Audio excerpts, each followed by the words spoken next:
So welcome to our animal safari, where Patrice and I will introduce you to animals, both wild and tame, fierce and gentle, real and imagined. Looking at images from across the globe and across countries and centuries, and listening to poetry, again, from diverse sources, we'll explore our own relationships with our non-human animal friends.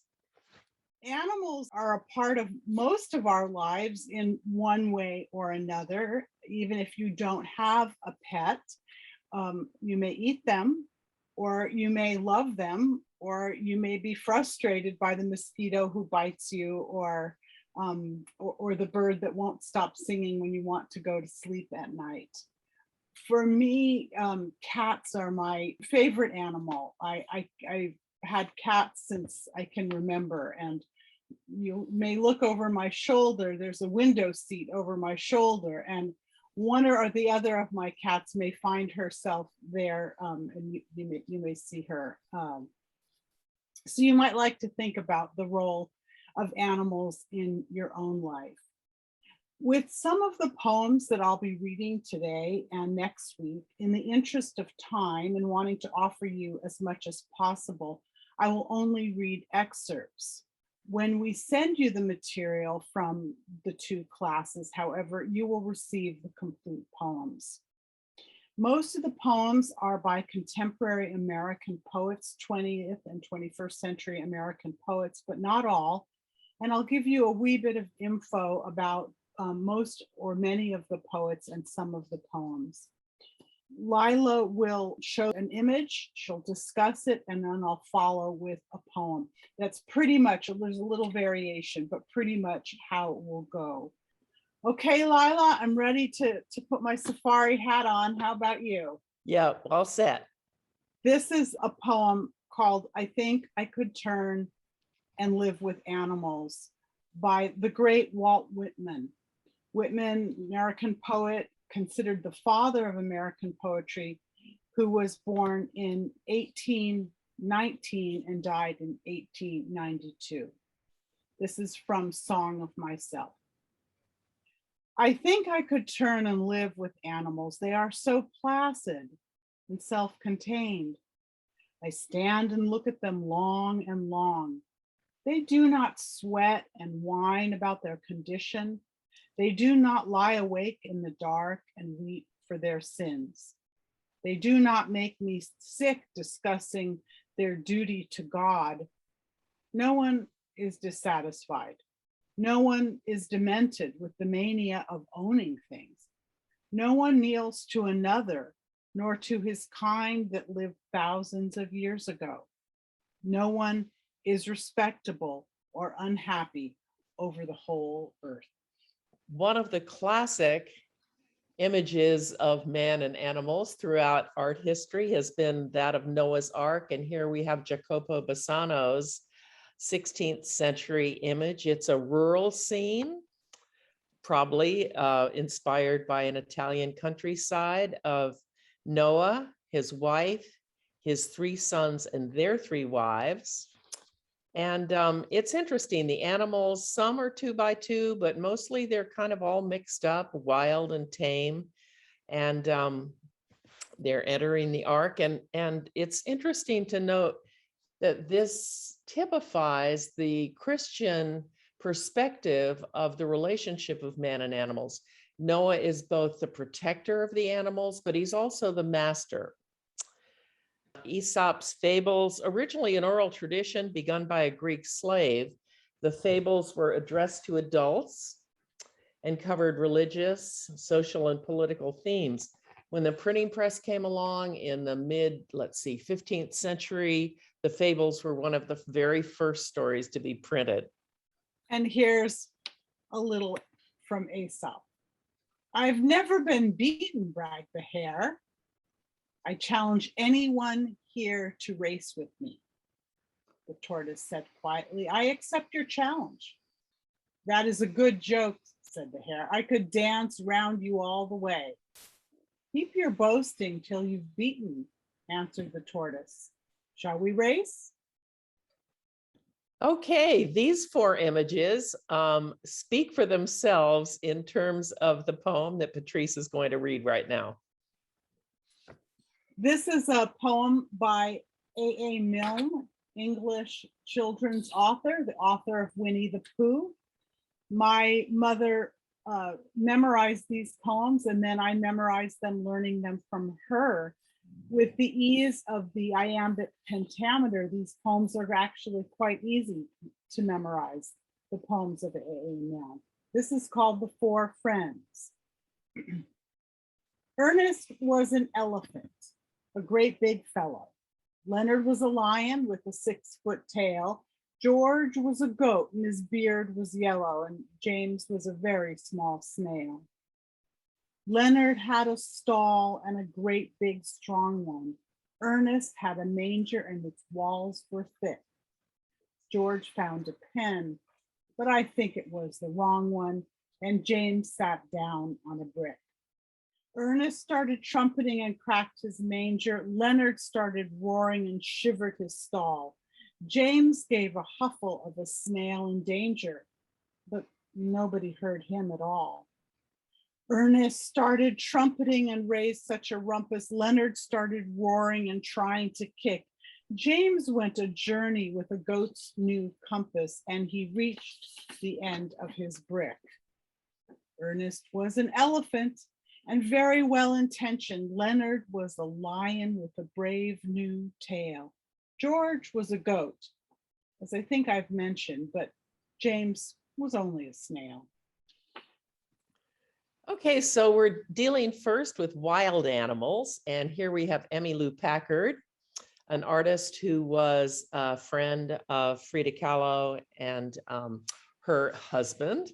And she traveled to Mexico and spent time with Diego Rivera and Frida Kahlo, and then actually worked with them on several murals when they came to the United States. But this self-portrait is just so childlike in a way, yeah, where she's threatened by these animals. There's a growling leopard, there's a crocodile looking up at her, there's a snake with fangs hanging from a tree, there's a scorpion in the crotch of that other tree.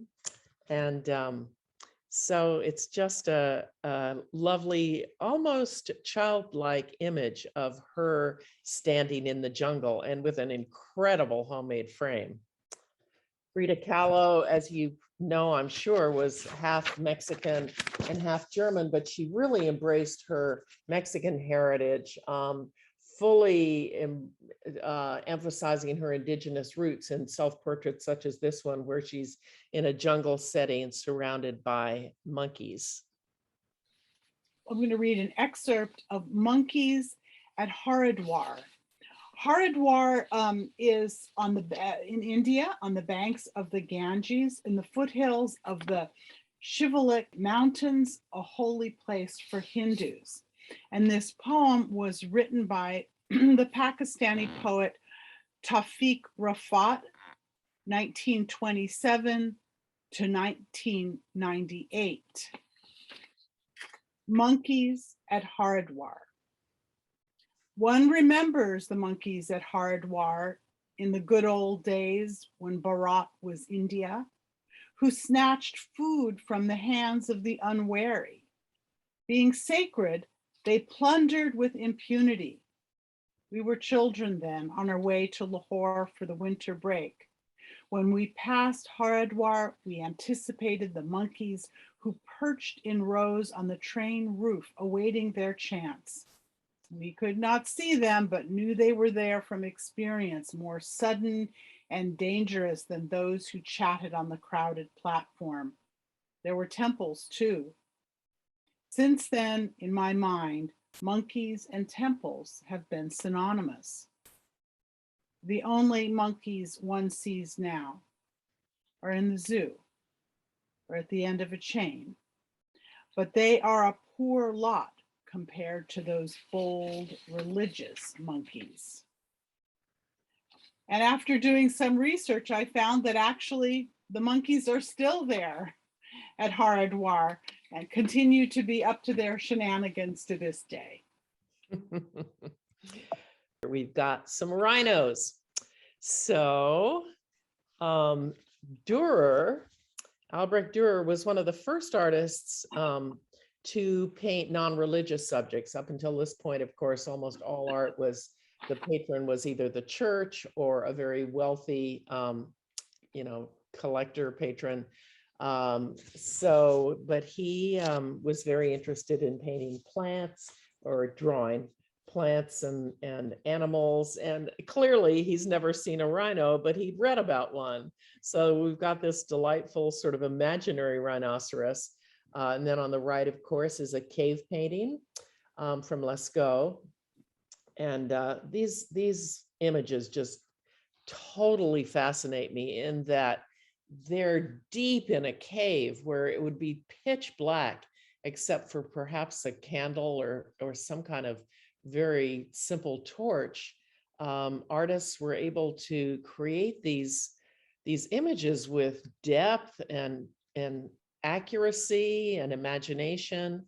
And also this image speaks to the fact that there were rhinos roaming throughout what's now Europe, as well as North America and Africa, and really all over the globe.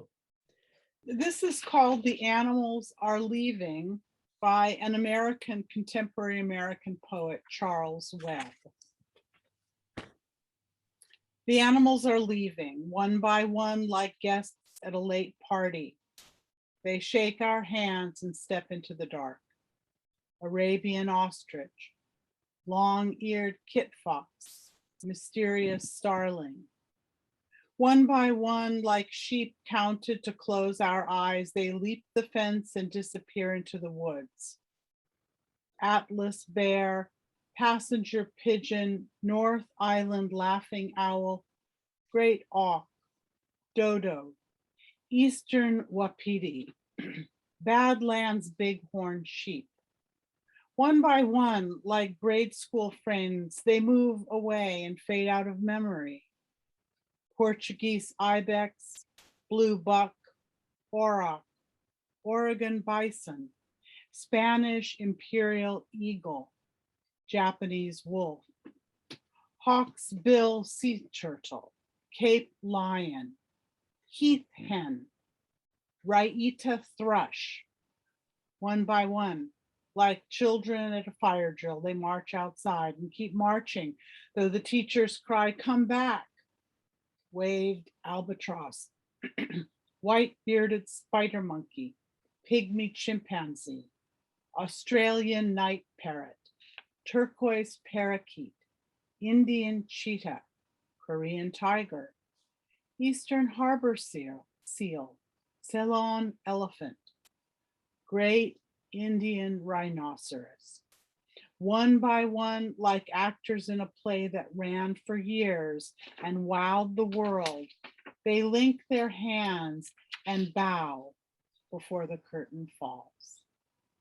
Oh, this is one of my favorite images in the slideshow. Look at the expressiveness in this mandrill painted by Oskar Kokoschka. In his painting, he emphasizes the wild, untamed nature of the animal, in a sense, giving it back its freedom. Nothing in this painting makes you think of small cages and thick bars, which is where he saw the mandrill. When I was painting him, I saw that this is a wild, isolated fellow, almost like a mirror image of myself, someone who wants to be alone. These lumbering creatures are part of a collaboration between two nonprofits called Coexistence and Elephant Family that explore how humans can better live alongside animals in the larger ecosystem through imaginative public art projects. 60 migrating elephants pass between Piccadilly and Buckingham Palace in London's Green Park in one of 9 herds roaming the city. You can see down in the lower left there how the elephants are made, but they're just fantastic. This kind of thing is so impressive. We'll see a couple of public art projects like this in the slideshow where artists have used their public voice to really raise awareness of just what's going on in the ecosystem. Then this next slide, I want you to just enjoy while Patrice reads a poem. The Death of an Elephant, a Transformation by Gianfranco Panucci. She stood apart from the grazing herd, motionless, except for a slowed curl of her trunk, her head lowered. Her great ears flopped forward like a closing umbrella as the bull came to sniff. When she dropped to her haunches, the herd, screaming and trumpeting, thundered, a fallen half moon around her. Her forelegs collapsed and she slumped to her belly. A day gone come tumbling down. Only the young ones were allowed to touch her now. One laid his trunk on her back, one nuzzled her ear. One strained at her great fallen rump as if pushing toward life and learning of death. Then the great bull, head lowered, tried to lift her with a roar. He moved to her head and he tried to lift her. He tore a trunk full of dry grass and stuffed it in her mouth over the dust on her sagged lip to lift her. He tried to mount her into life. She heaved to her side and was dead. It was sunset, late African spring, and December, as a restless feeding herd came one by one to the gray body and moved off together over the ridge and into the dusk.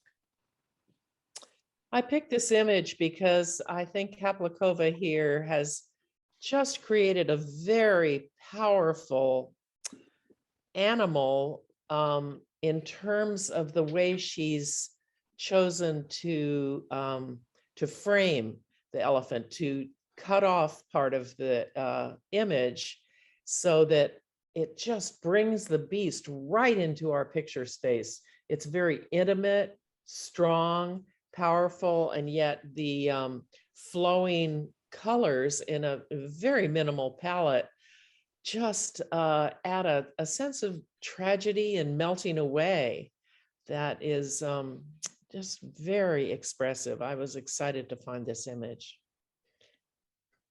Panthers. So we have several panthers here, a couple of contemporary sculptures, a cave painting from Chauvet of a hyena and a panther, and then Jean-Baptiste Camille Corot's Bacchante with a panther. Panthers were, nymph paintings were wildly popular in mid-19th century France, especially because the nymph is associated with Bacchus and wine and revelry and sensuality. So it's kind of interesting. There's a narrative going on there in that upper right-hand corner as the little Cupid figure, the little guy is approaching the nymph as she holds up some piece of bait for the panther. And she's definitely sensual and reclining and inviting. This is the last sad poem for a bit. It's by the Austrian-German poet Rainer Maria Rilke, 1875 to 1926, a poet who lived his entire life quite impoverished and focused on writing. The Panther. His vision from the constantly passing bars has grown so weary that it cannot hold anything else. It seems to him there are 1,000 bars, and behind the bars, no world. As he paces in cramped circles over and over, the movement of his powerful soft strides is like a ritual dance around a center in which a mighty will stands paralyzed. Only at times, the curtain of the pupils lifts quietly, an image enters in, rushes down through the tensed, arrested muscles, plunges into the heart and is gone. Still on wild cats, let's go to lions for a minute. And here we have Henri Rousseau, his painting called La Bohémienne Endormie, The Sleeping Gypsy. He was a French post-impressionist painter in the naive or primitive manner. His occupation was a toll and tax collector, teaching himself painting in his mid-years as a kind of hobby, which soon became an obsession.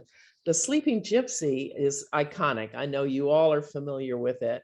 And it just so seduces us with its mystery.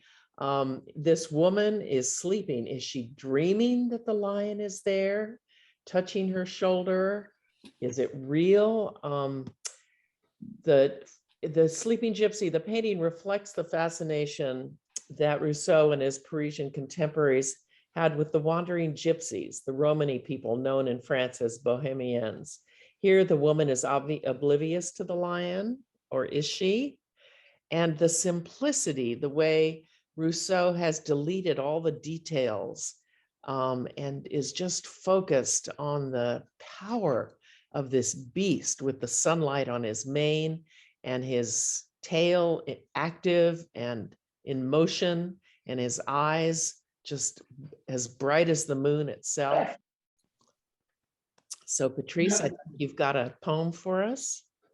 Yes, this is a little lightheartedness for us next, written by John Ciardi, Italian-American poet, writer of poetry for children and adults. Why nobody pets the lion at the zoo. The morning that the world began, the lion growled a growl at man, and I suspect the lion might, if he'd been closer, have tried to bite.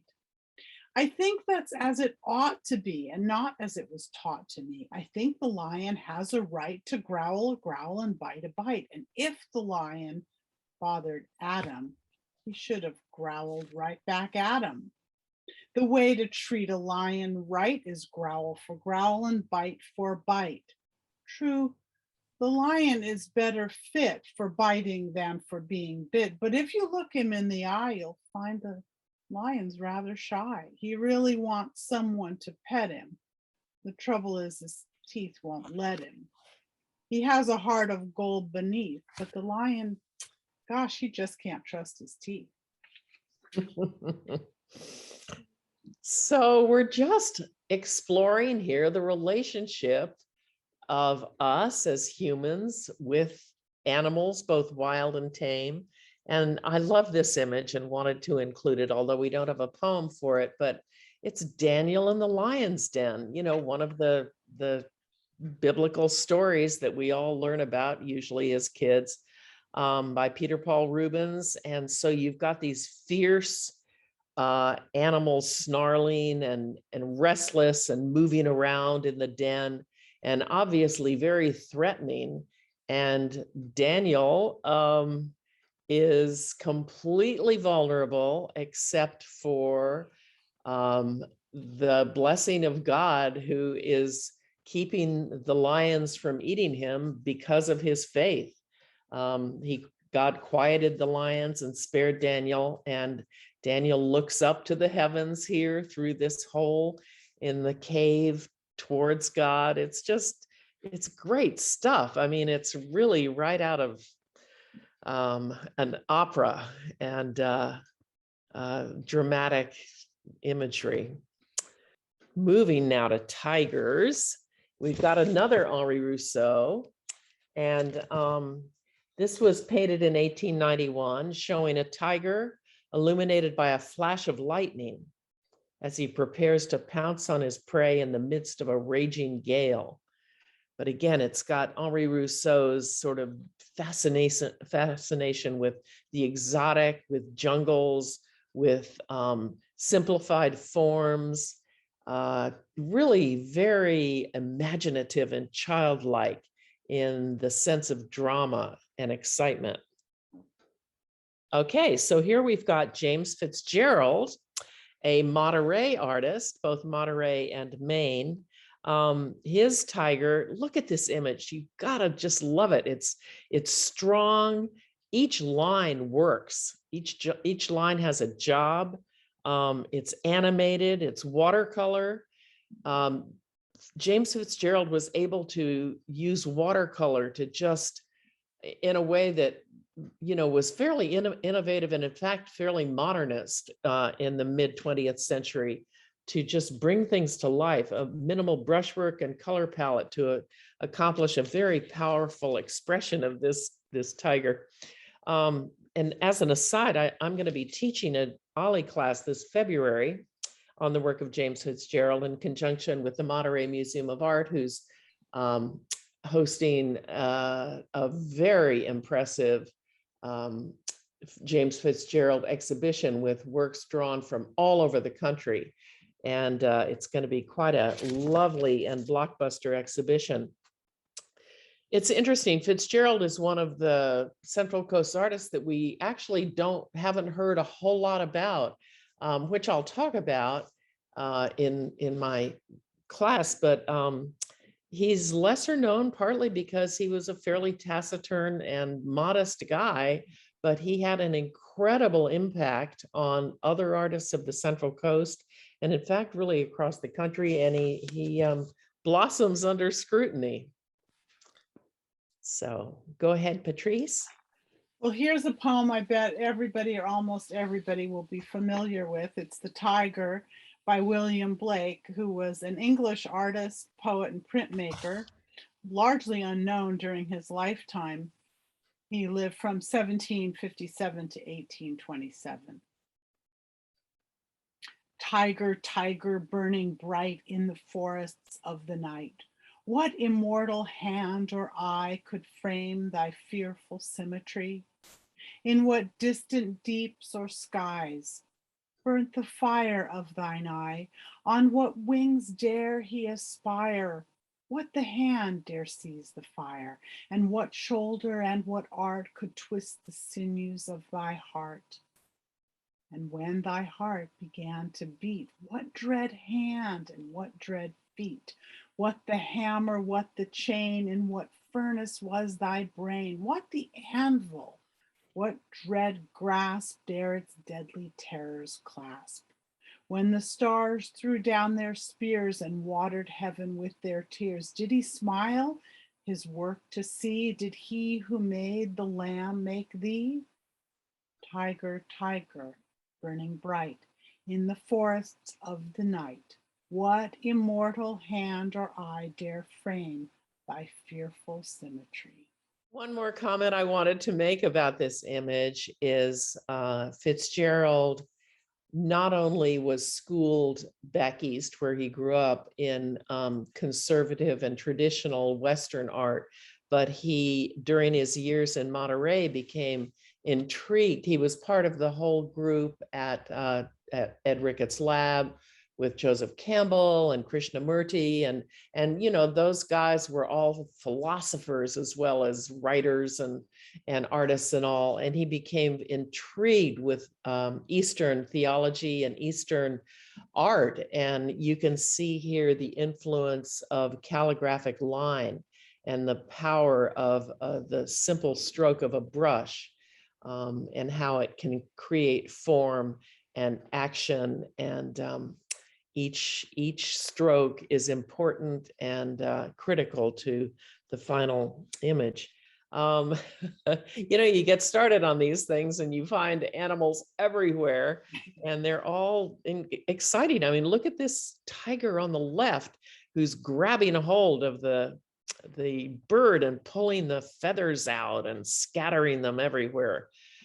Incredibly powerful. Or the two animals as they're stalking through the grasses, or even there on the right, although it's a still image, the weight of his or her body just exists on that rock with a few blades of grass.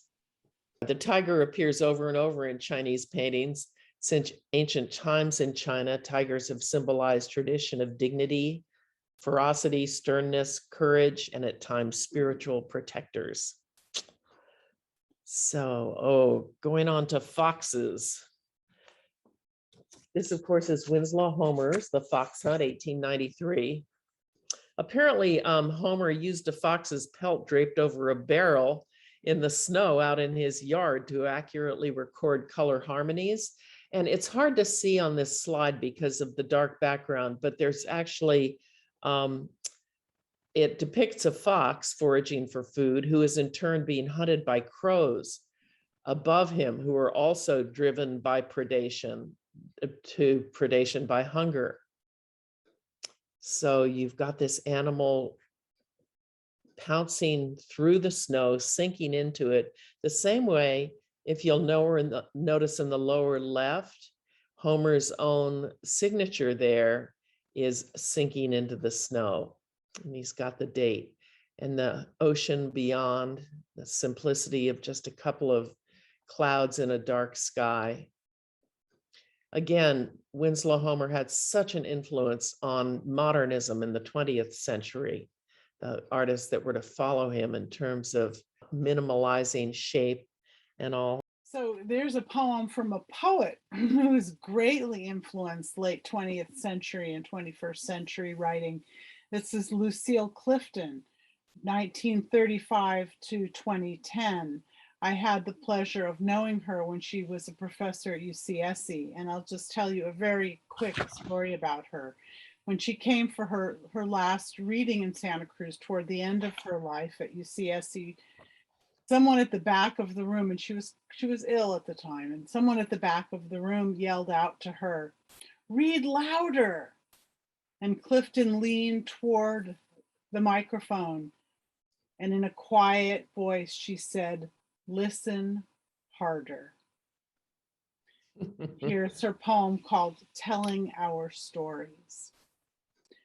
The fox came every evening to my door asking for nothing. My fear trapped inside me, hoping to dismiss her, but she sat till morning waiting. At dawn, we would each of us rise from our haunches, look through the glass, then walk away. Did she gather her village around her and sing of the hairless moon face, the trembling snout, the ignorant eyes? Child, I tell you now, it was not the animal blood I was hiding from. It was the poet in her, the poet and the terrible stories she could tell. Lucille Clifton. Let's just look at this. This is from a Bestiary, which it was a medieval book of beasts. And the Bestiary was among the most popular illuminated texts in Northern Europe during the Middle Ages. But what's going on here? What do you think is going on? We've got two panels. In the first one, the fox is lying there on his back. And in the second one, he's grabbed a bird in his mouth. And what's actually happening here is a cunning fox plays dead to capture birds. England, 1230. I love that. I just think there's such a sense of humor there. And also just to look at how in these medieval images, trees were depicted. This, of course, is before artists had developed, the tricks of creating three-dimensional illusions on a two-dimensional space. So other than a little bit of overlapping, you've got everything on the same picture plane here, and these artichoke-like trees with birds perched on them. Okay, oh boy, look at this. So Murakawa Sobun was born to a Kyoto merchant family, apprenticed to several Japanese master painters of the period. He was prolific and well respected for several decades, although his work is little known today. But what I love about this image is note the way the feel or the atmosphere of this painting is achieved almost through limited use of color and value. The figures of the deer would virtually disappear into their surroundings, except for the patterns of spots on their back. So, Patrice, I think you've got a poem here. This is a poem from America's most well-known poet, I think, today, Mary Oliver, certainly one of the most beloved poets in the United States, and the only poet we'll hear from twice this morning. The place I want to get back to. The place I want to get back to is where in the pine woods, in the moments between the darkness and first light, two deer came walking down the hill. And when they saw me, they said to each other, okay, this one is okay. Let's see who she is and why she is sitting on the ground like that, so quiet as if asleep or in a dream, but anyway, harmless. And so they came on slender legs and gazed upon me, not unlike the way I go out to the dunes and look and look and look into the faces of the flowers. And then one of them leaned forward and nuzzled my hand. And what can my life bring to me that could exceed that brief moment? For 20 years, I have gone every day to the same woods, not waiting exactly, just lingering. Such gifts bestowed can't be repeated. If you want to talk about this, come to visit. I live in the house near the corner, which I have named Gratitude. Now on to bears. So we're still on wild animals. And yeah, we should have mentioned that today our focus is on wild animals.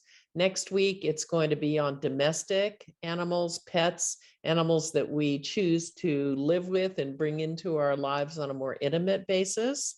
This is another bestiary image of a bear licks its cubs into shape. Again, England 1230, those same artichoke trees, probably the same artist. And what on earth is that creature down in the lower right with just the crazy tail? And he seems to be winding around and biting himself. And we're not sure what the other thing is, but just great, just lovely. So I have nothing to say about this image, but I found it because it fits so beautifully with Patrice's bear poem. Another poem by Mary Oliver, I think perhaps my favorite poem of hers, Happiness. In the afternoon, I watched the she-bear. She was looking for the secret bin of sweetness, honey, that the bees store in the tree's soft caves. Black block of gloom, she climbed down tree after tree and shuffled on through the woods. And then she found it, the honey house, deep as heartwood, and dipped into it among the swarming bees, honey and comb. She lipped and tongued and scooped out in her black nails until maybe she grew full or sleepy, or maybe a little drunk and sticky down the rugs of her arms and began to hum and sway. I saw her let go of the branches. I saw her lift her honeyed muzzle into the thick leaves and her arms as though she would fly an enormous bee, all sweetness and wings down into the meadows, the perfections of honeysuckle and roses and clover, to float and sleep in the sheer nets, swaying from flower to flower, day after shining day. And this is from one of Oliver's first books, and I can imagine either of these bears or both of them doing exactly what the bear in this poem does. This is an image I chose just because I love it. Just love it. This artist was a feminist and a pioneer towards the development of female artists in China.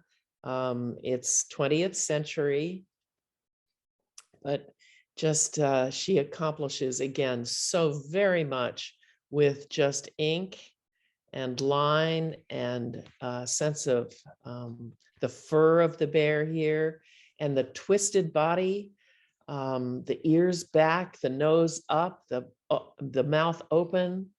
It's so simple, and yet there's so much going on. And really the calligraphy, I think always adds an interesting and lovely dimension because the writing is really part of the design in these Asian images. So let's just enjoy this for a second. The texture is just heaven. Okay, our little porcupine.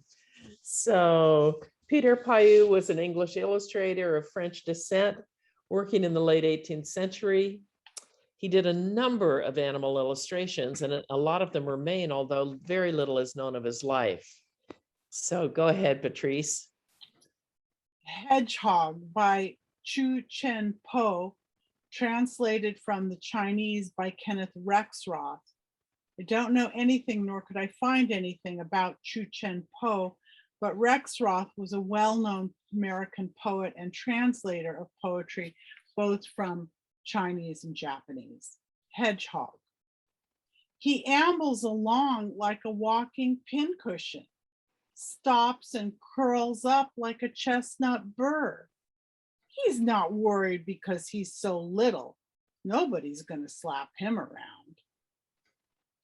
And notice how much is conveyed. It's only a 4-line poem, yet so much is conveyed. It's with that sense of humor. I love the humor in that poem.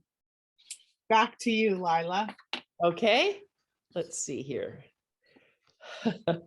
So we're still with wild animals, only here they're a little smaller.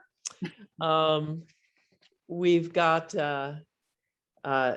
Takouchi Seho, a Japanese artist who was born in Kyoto in 1864 and began painting as a boy.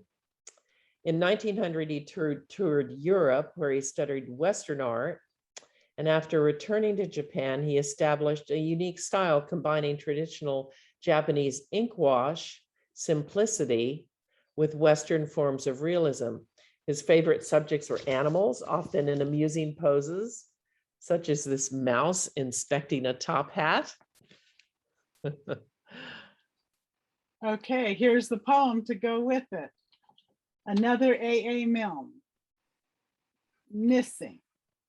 Has anybody seen my mouse?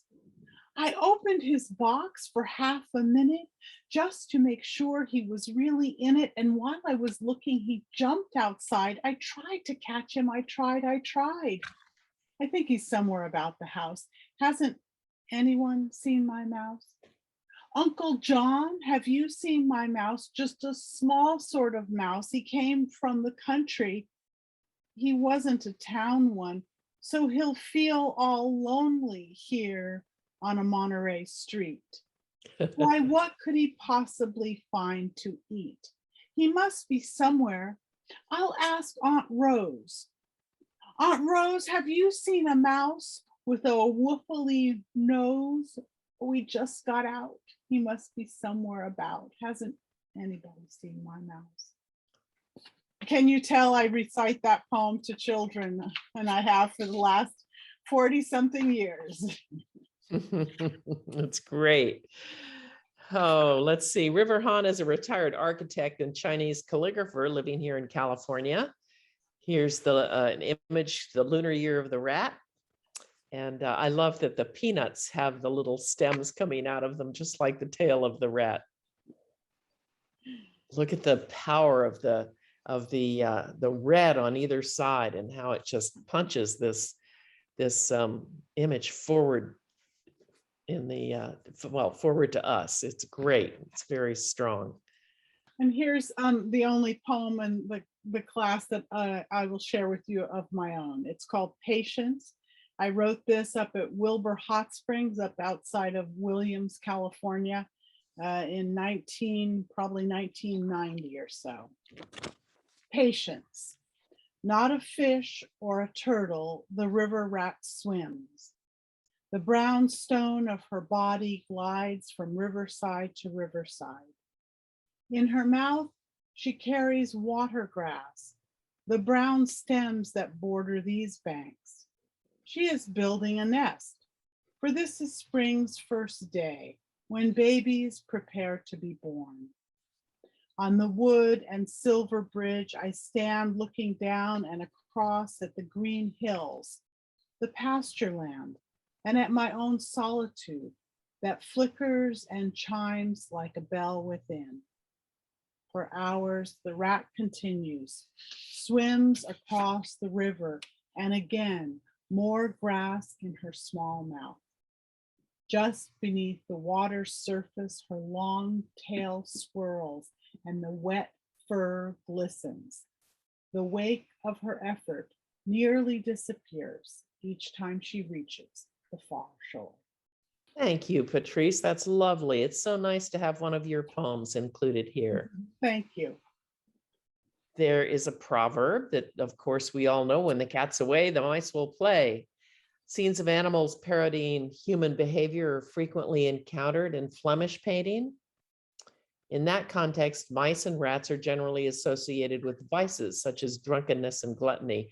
And I just thought this was an interesting image, how it's so dark, and yet the artist, Ferdinand von Kessel, is able to create a sense of them dancing in a circle with just a little bit of light on their fur.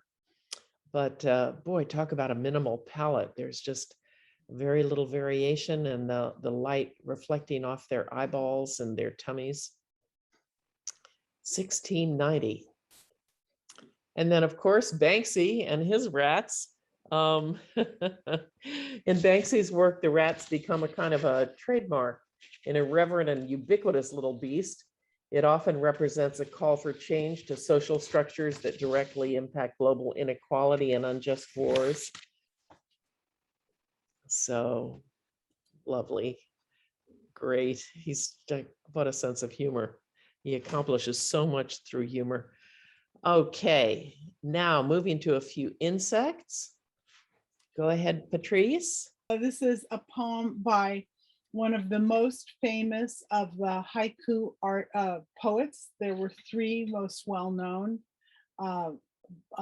Issa, Basho, and Buson.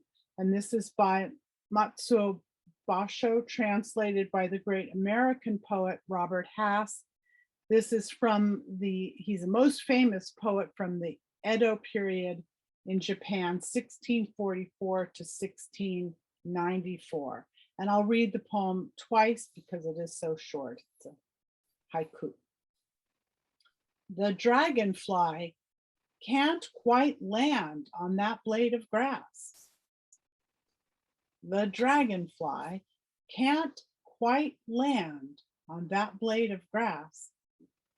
During the 17th century, the Dutch saw the rise of a thriving merchant class emerging as a result of their status as a seafaring trade nation. They were traveling all over the globe. These middle-class folks, these merchants, for the first time in European history, had disposable income, allowing them, among other things, to purchase art for their homes. So before now, art was something possessed only by the very wealthy or by the church. Still lifes became all the rage, with the demand outstripping the supply, driving prices and creating an independent and often wealthy artist class, which was unusual. So this shows flowers that have bloomed for a short time, exotic shells, a variety of specific insects, all of which arouse the sensual pleasures of sight, smell, and touch. The blossoms here, however, don't flower at the same time, reminding us that this seemingly very realistic depiction is actually a lovely contrivance only possible in the painter's fantasy realm. So let's just look at this for a minute. These flowers highlighted against a dark background on a tabletop. There are 9 different kinds of flowers here. All of them actual kinds of flowers, 7 different kinds of shells.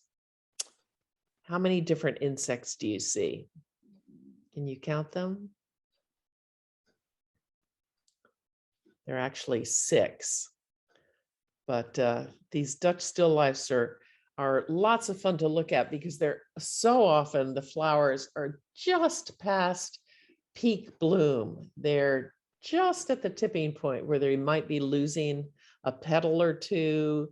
They might be a little bit droopy, but there's so much life and energy in these still lifes. And the addition of spiders and crickets and flies and worms and butterflies just add, it creates such as I said, a sensual sort of sense of multi sensory sight, smell, and touch. Okay. Bees, Matt Willey had started the Good Hive initiative. I mentioned when I showed the elephant slide that other artists have created public art to arouse awareness about insects and animals that are threatened. So this 2016 public art, the mission was to ignite radical curiosity for planetary health issues through art and storytelling. He travels the world to paint 50,000 bees. So I'm going to read you a portion of a long poem by the poet Antonio Machado, the Spanish poet who was writing during the time of Franco's taking over of the country. And he had to flee Spain to save his life. However, he ended up dying as a result of an illness he contracted when he was fleeing the country and died in France.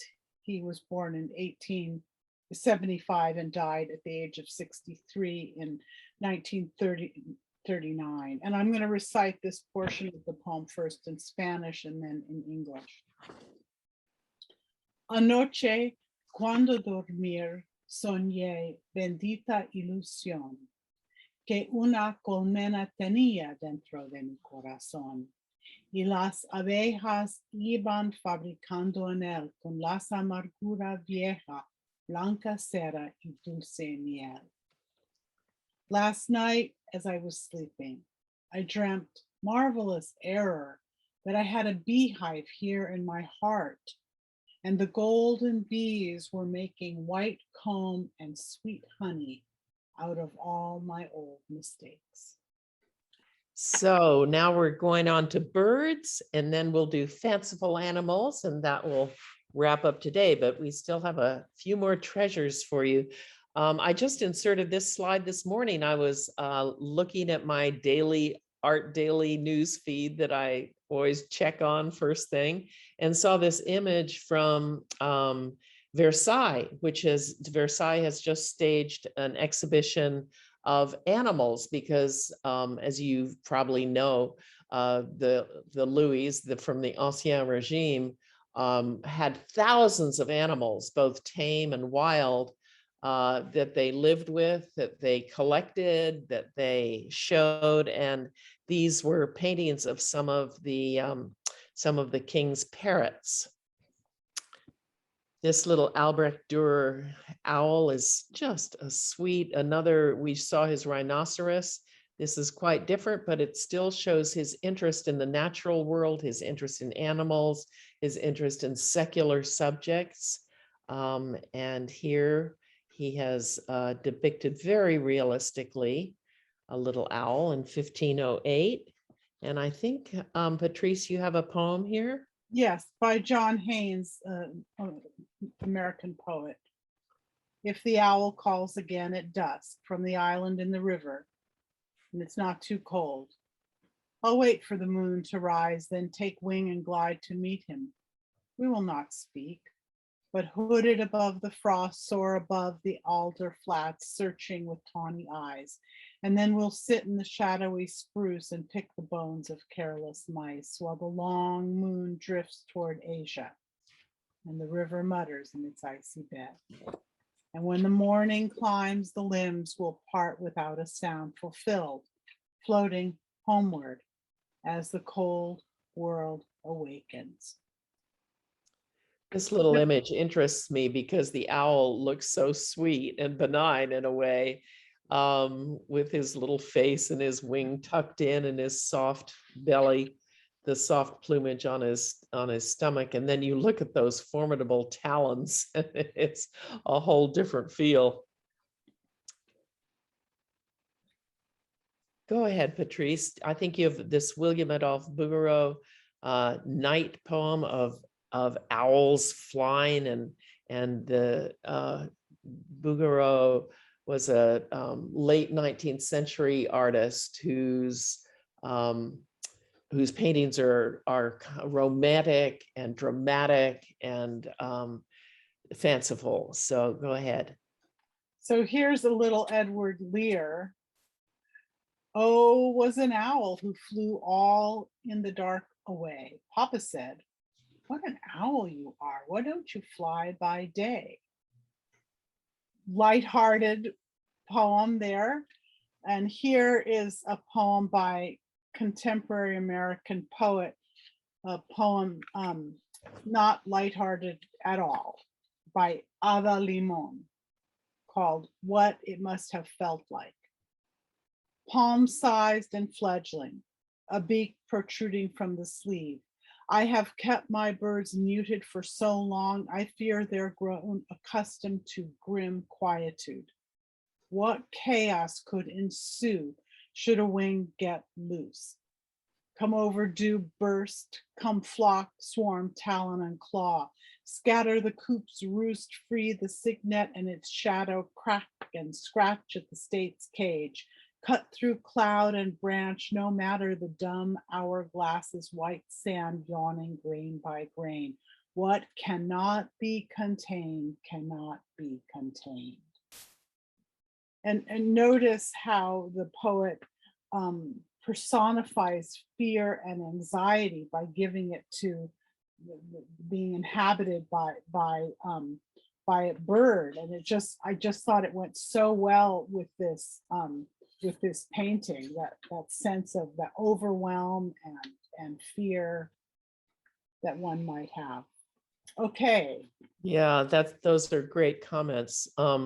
Yes, this woman is enveloped in this flowing black piece of drapery, and the little reflection by her feet and what it must be pools of water that reflect the light in the sky from probably the moonlight, although all we see is a few stars. But yeah, there's a real narrative here of action and fear and apprehension and night, mystery.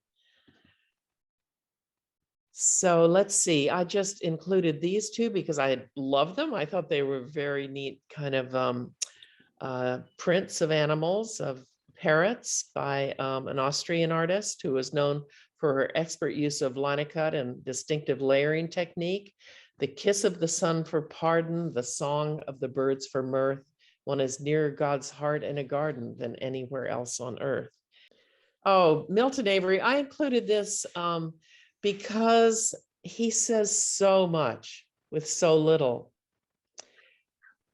The only warmth at all in this image is the beak on the one seagull, and then the just suggestion of a moon or a sun in the sky. Can you see that little dab of warmth up there? And then the suggestion of a sailboat with a mast and a sail.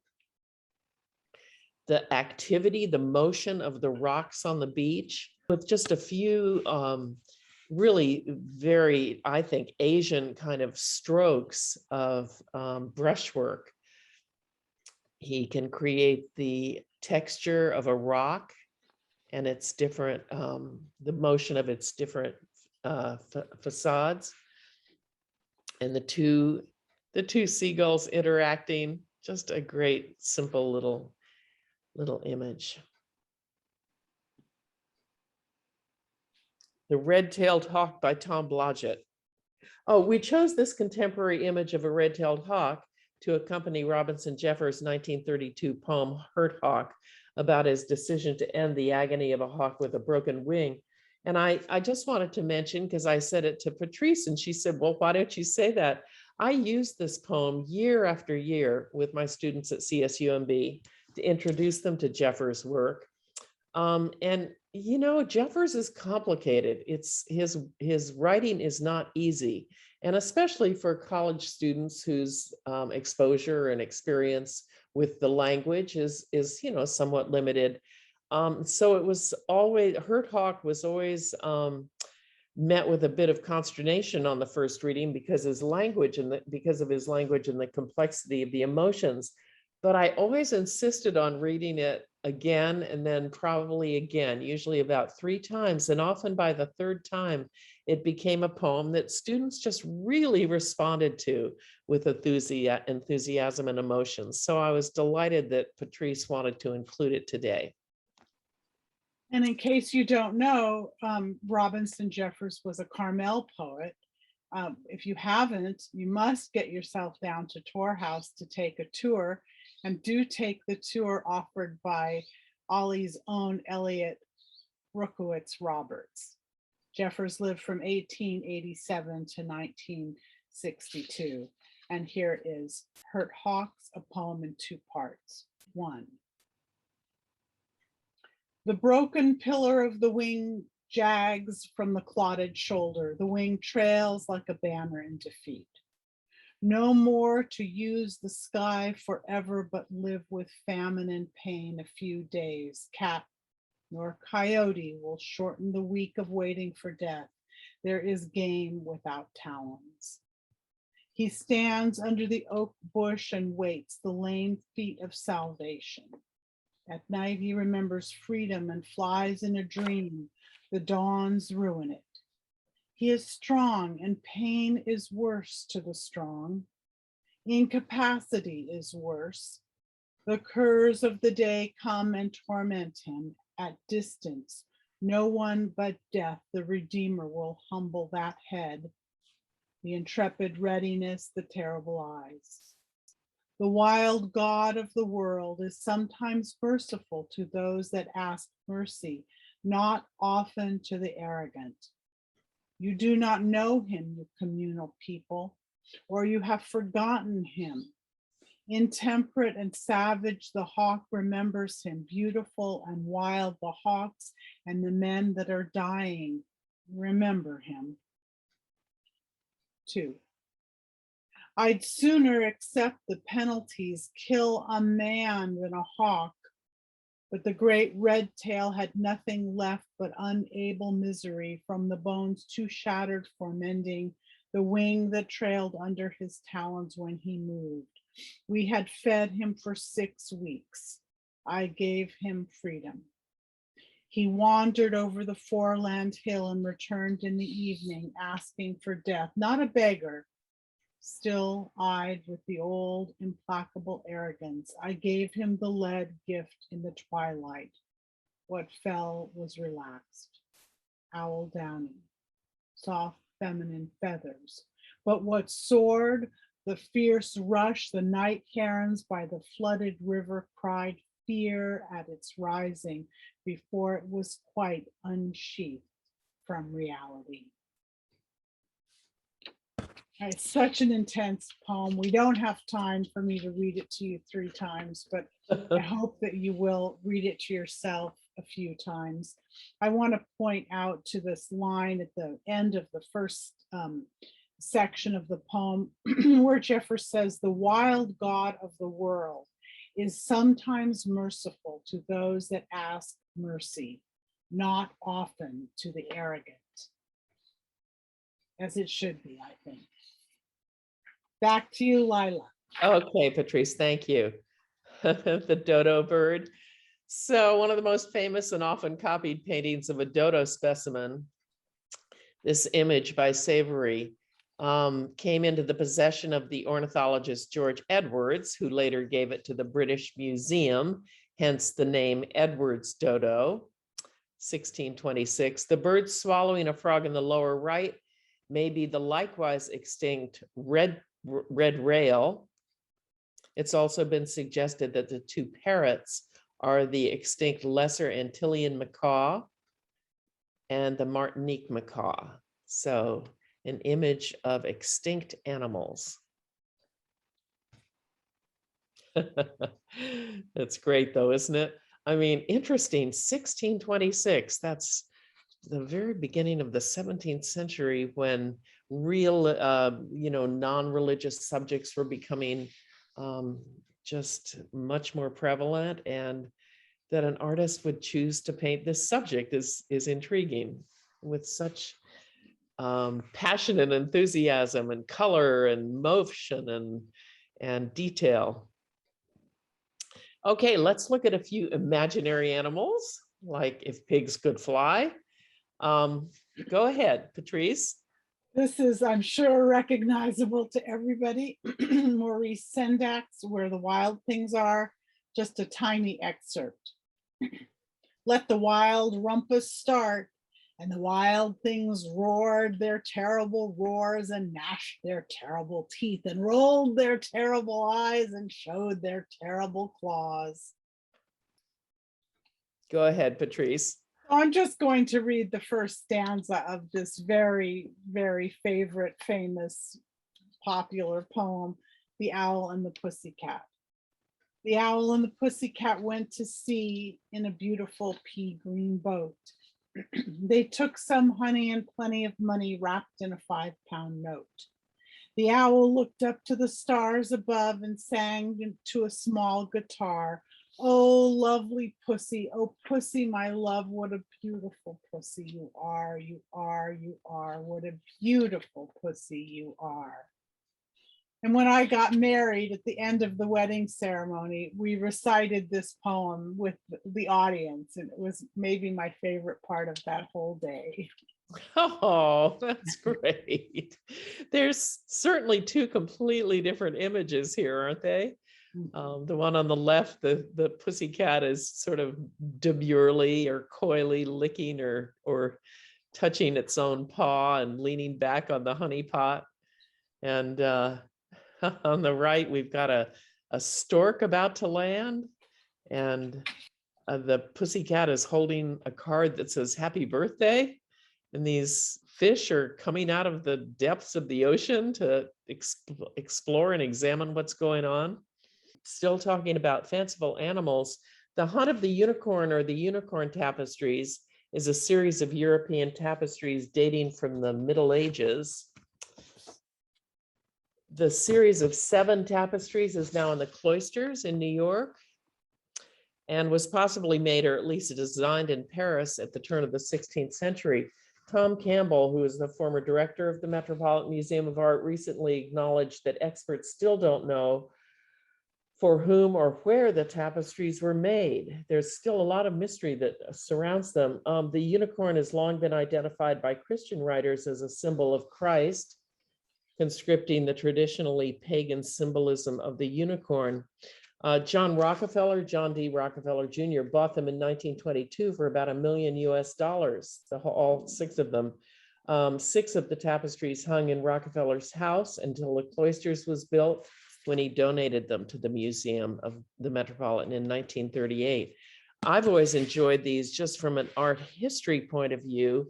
It's again like watching a play. I mean, in terms of the costumes that people were wearing, it's such an insight into the time, and all of the very specific flora and fauna that are depicted there. And you know, the animals, the wild animals certainly look like they emerge from the artist's imagination of what an animal, what a lion might look like, or a leopard, but they're certainly dynamic. And in this tapestry, the unicorn kneels before a tall white fountain that has a pair of pheasants and a pair of goldfinches perched on its edge. Other animals, both exotic and native to Europe, lounge about, while 12 hunters in the back of the scene discuss the discovery of their quarry. Flora and fauna play a significant role in the narratives of the unicorn tapestries. Plants prescribed in medieval herbals, such as antidotes to poisoning, such as sage, pot marigolds, and orange, are positioned near the stream, which is being purified by the unicorn's magic horn. And Patrice, I think you have a poem here. Actually, I'm going to break from poetry and offer you a little bit of prose. There are 2 excerpts here from Peter Beagle's The Last Unicorn. Her neck was long and slender, making her head seem smaller than it was. And the mane that fell almost to the middle of her back was as soft as dandelion fluff and as fine as cirrus. She had pointed ears and thin legs with feathers of white hair at the ankles, and the long horn above her eyes shone and shivered with its own seashell light even in the deepest midnight. In the second excerpt, the unicorn was gray and still. There is magic on me, she said. Why did you not tell me? I thought you knew, the magician answered gently. After all, didn't you wonder how it could be that they recognized you? Then he smiled, which made him look a little older. No, of course not. You would never wonder about that. There has never been a spell on me before, the unicorn said. She shivered long and deep. There has never been a world in which I was not known.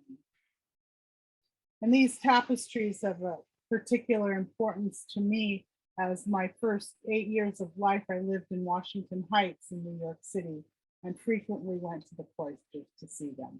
This was my particular favorite gift. That's great, Patrice. Thank you. I include this because it's just so fantastic. I mean, look at this. It's from a book of hours, which wealthy people, many of them had their own book of hours that they would use to kind of conduct their prayer sessions. They were miniatures. They were very small. And here we have around the year 1500. This is Saint Martha taming the Tarasque, which is a kind of a fanciful creature. Martha was the sister of Lazarus and Mary Magdalene. After Christ's ascension on the cross, they were set adrift in a boat which landed in Marseille in France. And in Marseille, according to legend, Martha overcame a dragon, the Tarasque, which had been terrorizing the people of Provence. Half animal and half fish, the monster slew passerbys and sunk ships. The people appealed to Martha for help. Armed with a holy water bucket, which you can see there, she went after the dragon, which she found devouring a man. After subduing the beast with holy water, as you can see in the miniature, she bound it about the neck with her girdle and led it away to be killed. And finally, this Japanese painting of, let's see, Utagawa Kuniyoshi was one of the last great masters of the Japanese ukiyo-e style of woodblock prints and painting. And there's tremendous activity and movement. And you see again that use of line and stroke, brush stroke, ink stroke to create what the artist wants to convey in terms of movement, drama, storytelling. And go ahead, Patrice. Well, it seems like only fitting to conclude today's reading with The Jabberwocky by Lewis Carroll. 'Twas brillig and the slithy toves did gyre and jumble in the wave. All mimsy were the borogroves and the mome raths outgrave. Beware the jabberwock, my son, the jaws that fight, the claws that catch. Beware the jub bird and shun the frumis bandersnatch. He took his vorpal sword in hand. Long time the maximum foe he sought, so rested he by the tum-tum tree and stood a while in thought. And as in uffish thought he stood, the jabberwock with eyes of flame came whiffling through the tulgey wood and burbled as it came. 1, 2, 1, 2, and through the vorpal blade went snicker snack. He left it dead, and with its head he went galumphing back. And hast thou slain the jabberwock? Come to my arms, my beamish boy. Oh, frabbish day, calloo, calais, he chortled in his joy. 'Twas brillig and the slithy toves did gyre and gimble in the wave. All mimsy were the borogroves and the mome raths outgrave.